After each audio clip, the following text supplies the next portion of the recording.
Rocky Kistner, environmental journalist on the advisory board of Oceanites. Today, we're speaking with David Di Martino, an experienced communications professional in Washington, D.C. He is a founding partner with 7Letter, which provides strategic communications for nonprofits and business advocacy groups. David has extensive experience working on political campaigns on climate change and clean energy issues. He is a former staff member with Senators John Kerry and Ben Nelson. Hi, David, and welcome to Oceanites TV. Hey, Rocky. Thanks for having me. David, back in 2019, you said there was a seismic shift in climate change reporting when CNN hosted a town hall meeting on climate, followed by a short time later by 7 hours of primetime coverage on MSNBC. How significant was that? Well, I'm glad you brought that up. I think at that point in time, there was lots of media analysis that indicated that mainstream media didn't spend enough time on climate change and the kind of existential threat it posed to all of us. And when CNN decided to do that, it was part of the broader election season. And it was significant because it was the first time that a network had dedicated that much time specifically to this issue. And what we saw coming out of that was kind of a shift in it was like a ripple effect. Like CNN was the stone that hit the pond, and then every other mainstream media network expanded its coverage. And what we're seeing now, even today, is the New York Times has a dedicated climate team, which is much bigger than it was just 2 years ago. The Washington Post has significantly expanded its climate coverage. We're seeing climate-specific publications pop up. And I think all of this is a result of the media understanding that not only is this an important issue to cover, but it's something that their readers and viewers care about. And there's an audience for it. And they're now catering to that particular audience. And I think that moment in time was significant. And it marked a significant change from climate change being under the radar to climate change being part of the coverage. And back then, there was also a spike in interest in climate issues by voters, right? A CBS poll among Democratic voters, I think, indicated 66% identified climate as their number one concern. Is that still the case? I think that is still the case for a significant segment of the voters. That election, going into the 2020 election, I think the 2020 election was the first climate election, and Joe Biden is the first climate president. He basically set an unprecedented goal of trying to cut carbon pollution in half by 2030 as part of his, domestic policy agenda, which no presidential candidate had ever gone into that level of detail or made that significant of a commitment. Now, just last week, that promise was almost achieved with the Inflation Reduction Act and the significant climate and clean energy investments that were included in that. But the point is, it's still important for the voters who came out in 2020 and voted on climate change and made that the climate election. And I think going into the midterms here with this bill, I think climate will be part of the equation as well. So how do you think it's going to play out in 2022? How will climate change impact the upcoming elections? Well, it's interesting. Now, I have to admit, I come from a particular side of the aisle, so I've got a little bit of a point of view here.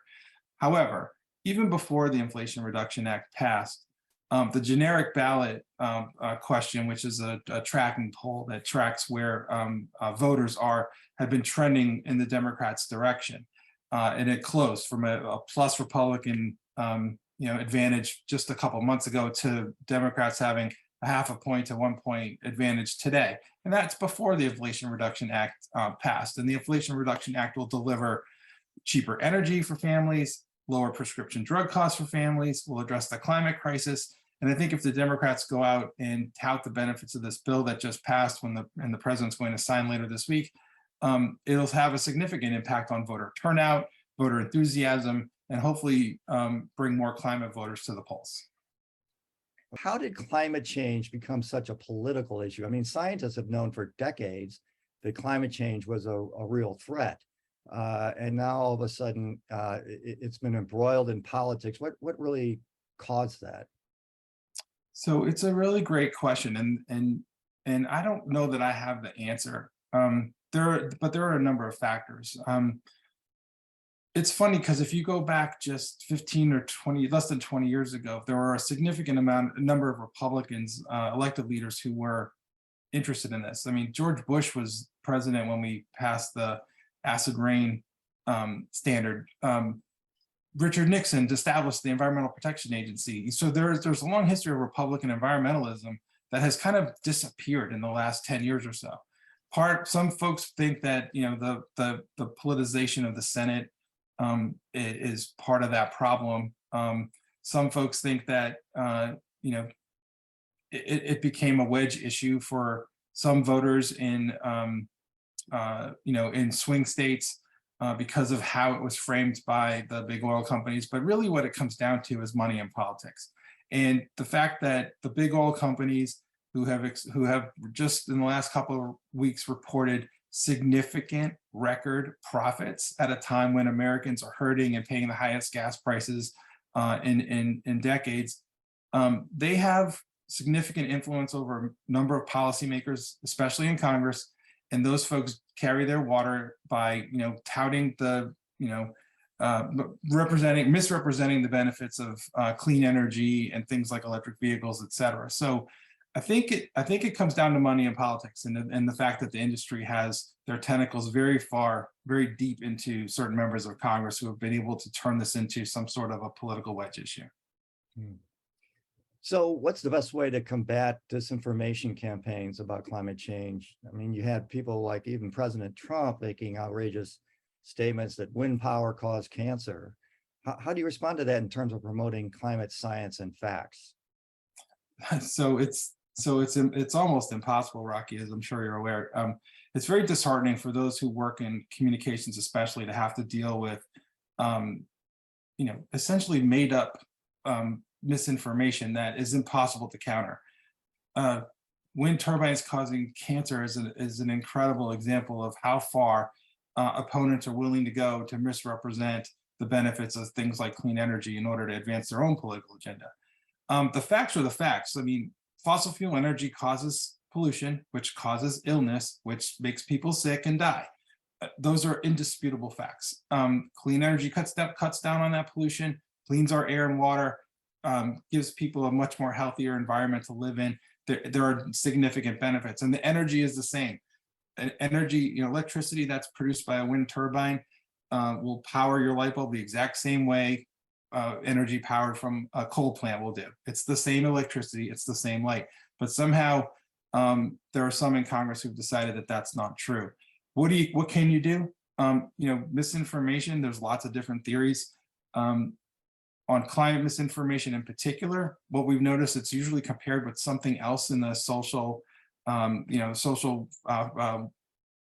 warfare kind of framework. It's usually, they want to take away your cars and they want to take away your guns, or they want to, take away, they want to make you go to candlelight power and take away your electric vehicles. I mean, your ICE vehicles, your combustion vehicles.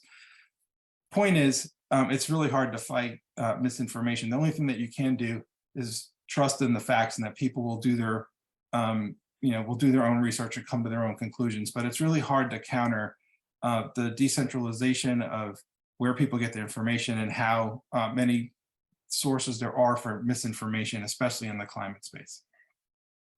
So why do you think the Republican Party is so opposed to taking climate action? I mean, how do you communicate with Republicans and independents to get them to act? Well, so we've been working on this particular question for a long time. And it used to be that if you were able to demonstrate the benefits of climate action and clean energy in the context of improving people's lives, protecting the environment, and enhancing our national security, that was a very appealing argument to Republicans. At this point in time, there are fewer and fewer hardcore Republicans that are even approachable on this issue. The good news, though, is that independent voters and moderate Republicans are generally supportive of taking action that protects our health and environment. And so, the environmental community, years ago pivoted from talking solely about pollution to incorporating messages about protecting public health and protecting children and communities and advancing opportunity for folks through economic development that comes with climate action and clean energy development. And I think we've done a pretty good job of broadening the audience. However, that has not kind of seeped up to the representatives in the Senate. So for example, we passed the Inflation Reduction Act and the Clean Energy and Climate provisions last week on a 50-50 vote. There's no question that of those 50 senators who voted against that bill, there are a majority of independents, Democrats, and Republicans in their state who support this bill. But they don't feel accountable to those voters because of the way that the elections work in their states and the way that special interests come in and help them try to win votes based off of opposing these important policies. So what about young people? I mean, they clearly see the threat of climate change. Of course, they have their whole lives ahead of them. I mean, is it really about jobs for them for the future? Actually, I don't think for young people it is about jobs. I think for young people, it's more about protecting our health and environment. They're interested in having a healthy and safe place to live, bring up their families, etc. It's not necessarily an economic issue, other than keeping the costs of healthcare down, that are connected to pollution, like asthma attacks for and things like that. So I think for young people, really, this is more about committing to the future, because frankly, their future is longer than some of ours. So I think committing to the future is really the most important thing. And I think that's why you saw so many young people come out in the 2020 election to vote for President Biden, because of the vision he put on the table about how he was going to handle these issues. And, in their defense, up until last Friday, they were probably very disappointed with progress on climate and clean energy. The president made promises. He did not know how the congressional elections were going to turn out and how obstructionism would become part of the fabric of how government works. But I think the vote last Friday was such a significant victory. I think those young voters are going to be super excited about what's going to happen and seeing the president deliver on his promise. Right. And so that essentially gives young people more motivation to participate in future elections? I would hope so. I think if you're a young person who voted for the first time in 2020, last week you were probably despondent and probably didn't think it was worth it, but this week you're probably like, boy, my vote really made a difference in 2020. We got the right president to deal with this issue. And now it's important for us to go out and elect more climate champions to Congress to make sure that we can continue to do the work that we need to do to protect us from climate change. And how key are they, the young people, to the future for the kind of effort you're doing, with raising the politics of climate change, making it more impactful? The role that young people play is critically important for a couple of reasons. One is, the policies we're setting today are going to impact their lives for decades, much longer than mine, their life much longer than my life, for example. And I think, it's up to them to depoliticize this issue, right? Like, it's been a difficult slog because of the politicization. This issue is so popular among young voters. It's such a priority among younger voters. It's kind of up to them to take the politics out of it and make it more about opportunity in the future. It's just a hostile political environment to operate in, and it's difficult to get people to see things beyond red and blue or black and white in this context. So, I think their job is going to be, build on this progress, make things better in the future, and try to make sure that people understand that this isn't about the left or the right. It's about the future of America. So, and that's what President Biden's trying to do. And when it comes to renewable energy, a lot of the arguments against it by the fossil fuel industry and others is that it's not reliable enough. I mean, how do you communicate around that? Well, there are great examples of where, number one, there's clean energy is reliable. You could point to, the fact that Iowa gets, I forget the number, but it's more than half of, or it's close to 80% of its energy from wind energy. And you can also point to the fact that, fossil fuels aren't that reliable either. Look what happened with the war in Ukraine, spiked energy prices across the globe. You could look more locally at the Texas energy grid and how it failed. So the reality is that energy can be reliable more reliable as technology advances, and clean energy has become just as reliable and even more affordable than fossil fuel energy at this point. And if we take it to scale, we'll need to rely less on fossil fuels for energy because we'll get it from clean energy sources. But also the benefits of that include reducing the pollution, reducing the public health impacts, et cetera, that come with burning fossil fuels for electricity. All right. Okay, here's another easy one. Many experts say carbon taxes are the answer to fighting climate change. Do you agree? I think they're definitely part of the solution. Absolutely. People need to understand that there's a cost associated with burning fossil fuels, and it gets beyond just what it costs to get it out of the ground and light it on fire. There are long-term environmental and public health impacts from that. And the companies that are responsible for that pollution should pay their fair share for the damage that they're causing. So a carbon tax, is a good way to put this extra cost of fossil fuel energy in context for people, and it will help drive down the use of fossil fuels as an energy source. So I think it's an important part of accelerating the transition to clean energy that we need in this country to get to where we need to be. So I think it's a hard sell because it's got the word tax in it, and people don't like taxes. But in reality, if you look at it as something that requires the companies to cover the costs of what they're inflicting on public health, then I think people have a better understanding of why it's important. Right. Do you think people will ultimately go along with it? I mean, the fact that it actually could solve the whole climate issue? Well, I do. I mean, and again, this is going to have to take it'll take some energy and time for carbon tax advocates to kind of make the case. Yeah, there's two ways to do this, and we talked about this a little bit earlier, which is, it's really important to get people elected to Congress that support these kinds of policies. And the minute that we have enough votes for instituting something that holds polluters accountable, I think we will do it, just like we just did last week. The politics are not right now to pass a carbon tax. It's going to take changing the makeup of both the Senate and the House a little bit in order to get that done.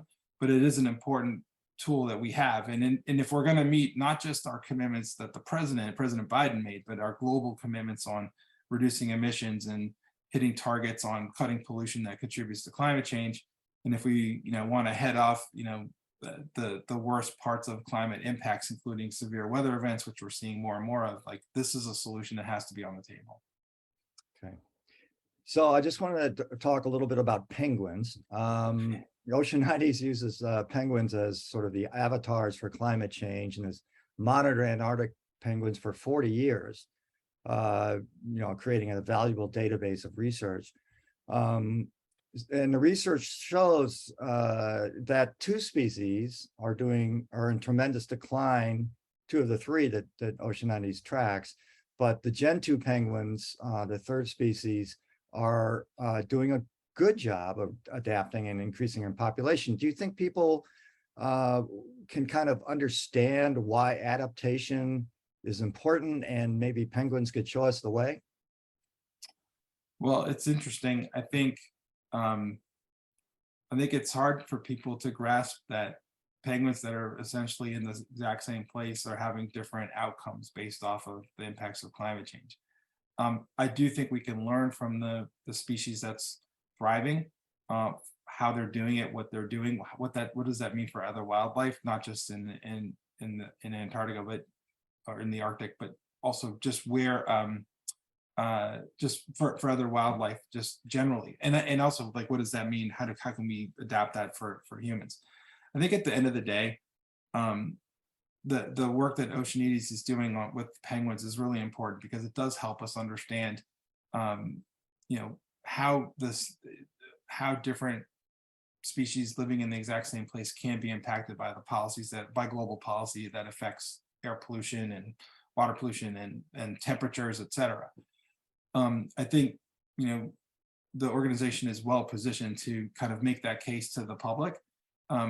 but as a communications person, I think there's going to have to be a connect the dots exercise to making people understand, like, what's happening with the Penguins is relevant to what's happening in Pittsburgh. Right. Well, on that point, obviously the media plays a huge role here as well. That's one reason that I'm very interested in what's going on in Antarctica, because I don't think it's getting quite the attention it deserves. I mean, what's your sense about that? What can we do to kind of help shine a light on it and get the media more engaged? So it's a great question. I think the challenge with the media is that there's been such a marked contraction of the media in recent decades, and it's more and more difficult for them to cover things, especially things that are like not within their specific market, so to speak. So I know I spoke a little bit earlier about how some of the major national outlets are expanding their climate coverage. Some of them are looking at are doing that internationally. So I think there is an opportunity for this story to be told. But I do think the challenge is, like, for your average daily newspaper, they don't have a reporter anymore that covers science, never mind science in Antarctica. So I think that's a challenge. So what do you do? I think most climate communicators, groups, and organizations that are working on climate change have decided or have figured out that they need to get around the media filter anyway and start to communicate with audiences directly, which is why social media is so important. Digital targeting is so important. Building email lists where you communicate directly with folks is so important, because even if you get the front page New York Times story, that's got a limited audience to begin with, and not everybody's looking that day. So it's really important to find other ways to connect with people who care about this in order to get them engaged, get them to contribute money to your organization, get them to write their congressman. It's not always going to be through an MSNBC hit or a Washington Post story. So I think communicators have to find much more creative ways to reach those audiences and not just simply depend on the media to tell the story. Okay. And what about politicians? How do we get politicians more engaged in Antarctica? Well, in the old days, when I used to work on the Hill, we would take them to Antarctica and show them, right? A lot of them don't do that anymore. I think what needs to happen with elected officials is you've got to find the right ones who care, who understand that what their role is and how the decisions that they make can impact not just people in the United States, but penguins in Antarctica, and get them to understand, like, that they have the power to make things, to change things. And I think you'll find there are some elected leaders who are willing to do that. Not all of them, but they're becoming harder to find and less prevalent in Congress in particular. So as far as the Biden administration is concerned, I mean, what is the role of people like John Kerry, who's the special presidential envoy for climate change? What's his focus and objective, and do you think he's being successful? Well, before I answer the question, I should disclose that I worked for John Kerry for 5 years. So I don't know that you knew that, but Yes. so I'm tracking him very closely. Look, I think his role was particularly interesting, that the fact that the president decided to have a special envoy for climate change. Now, we've had them in the past, but in this case, asking a former Secretary of State to fill that role really kind of put the spotlight on the job and demonstrated to the world how serious President Biden was taking this. And President Biden understood that he could do what he can do domestically, but we also need to get the global community to come along. And who better to do that than a well-respected former Secretary of State? So I think John Kerry's role the last year and a half has been significant.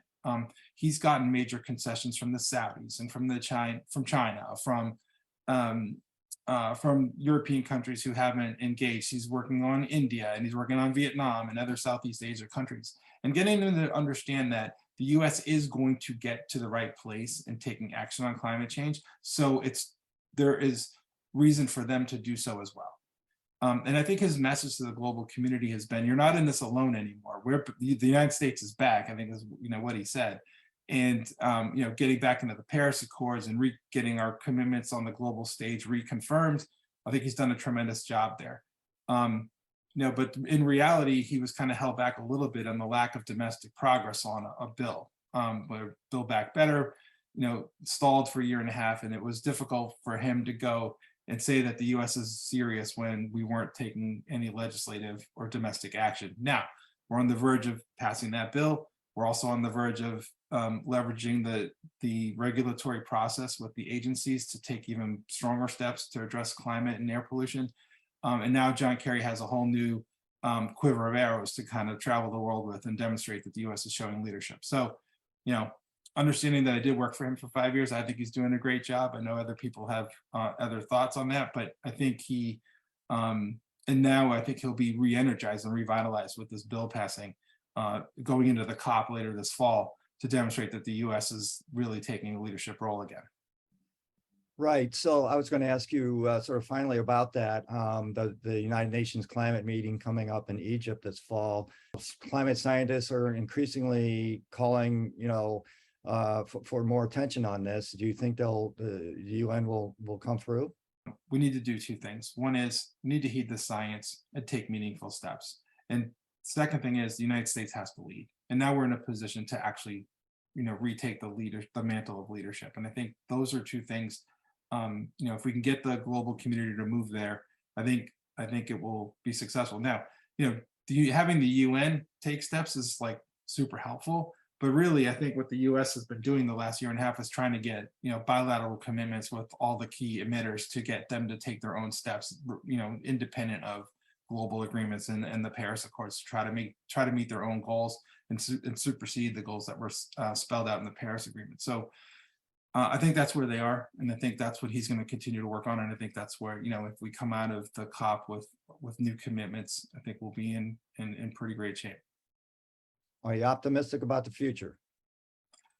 I am optimistic about the future. I have two kids in college who are both studying environmental related majors.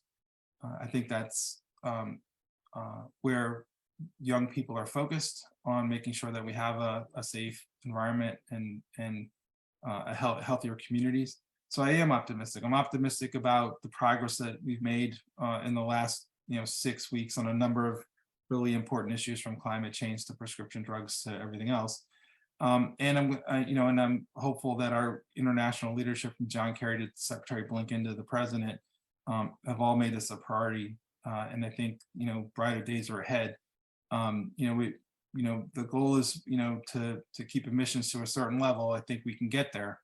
At least the US can get there. During the Biden administration. And that would be, a tremendous achievement, not just for the Biden administration, but for the country and for the world. Right. Well, as the father of two daughters, I also who are also very environmentally oriented, I feel exactly the same way. So, Right. Yeah. Well, thanks, David. It's been a pleasure talking to you, and thanks for your time and insights and for joining us on Oceanitis TV. Happy to be here. Thank you for inviting me.